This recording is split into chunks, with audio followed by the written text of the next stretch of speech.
Welcome to the southeast Bluewing Mountains. So the rocks here are lightly metamorphosed Triassic and lower Jurassic shales and some siltstones, occasional quartzite layers, but by and large mostly shale.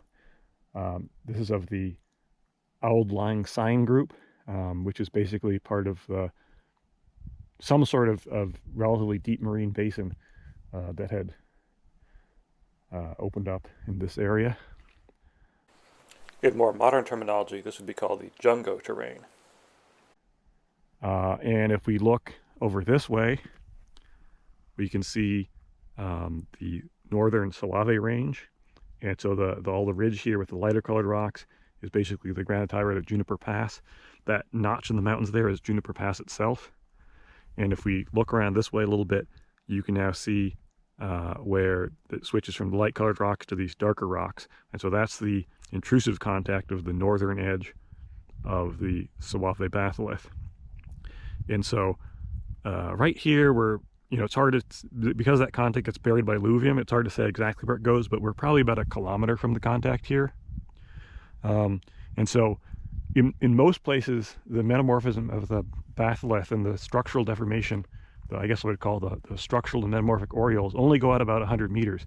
You can sort of see that in that ridge there, where you have, relatively low angle bedding in the ridge there. And then as you fall over to the left, once you get close to the contact, it becomes steeper and subparallel to the contact, but only really for, 100 meters or maybe a little more than that, a couple 100 meters away from the contact. Here we're about 1 kilometer away, which is a little further, but there's still evidence of some metamorphism here, because we have the growth of some, sizable Andalusite crystals. So sometimes here's one about 4 or 5 centimeters. Sometimes they even go a little bit bigger than that. And you can see the clastic sort of chiastolite cross-shaped cross sections in there. They're mostly grow sort of randomly across the foliation, so it's, I would say it's sort of a Hornfels like deformation here. There's a little bit of the foliation is starting to wrap around the grain, so it's not 100% just a sort of a contact metamorphism, but there was maybe a tiny bit of deformation associated with it, but it's almost entirely just a thermal metamorphism without a whole lot of deformation going on here. You can also see there these little casts. I think these are where white mica grains have weathered out, and places you can also see what look like ex-cordiorite.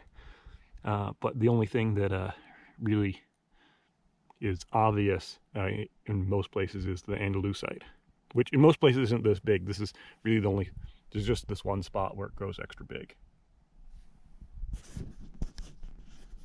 And again, we're a little bit further from the pluton that we would normally expect for that, but it may be that there's a little tongue of the batholith that's sticking up below us and that's providing the fluids and heat to help recrystallize this stuff.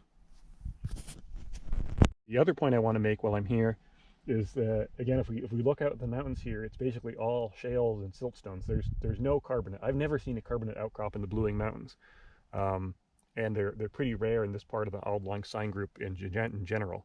And so it's a contrasting lithology to what you see on the other side of the Salave batholith in the southern Nightingale range, where there's quite a bit of carbonates.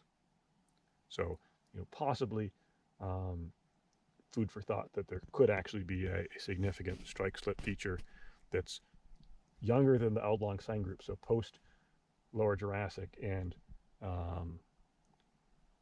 older than the Salave intrusive suite, possibly synchronous with the Powerline intrusive complex, which does have a solid state foliation aligned in approximately the right direction.